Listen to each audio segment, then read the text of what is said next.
Hi friends అందరికీ. ఈ తాడు వెనకాల ఉన్నది తాడు అవపడుతుంది కదా, ఈ తాడు గొల్లెళ్ళింది.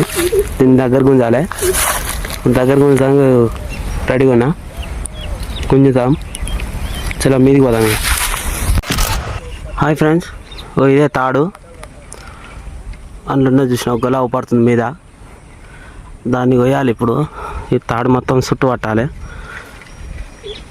మన పండుదాడు కోసిన వెళ్ళదనుకున్నా కానీ తొందరనే వెళ్ళింది. తాడును తొందరగా ఇసిపెట్టినా, ఇదే పండుదాడు కర్ర తొందరగా ఇసిపెట్టినా నాకు కొంచెం కాళ్ళకు దెబ్బ తాకుంటే దాన్ని ఇసిపెట్టి ఉంటాయి. ఇప్పుడు తాడు చుట్టు పట్టించుకుందాం. ఈ గొర్రెలు తీసేసుకోవాలి, ఎండిపోయిన గొర్రెలు.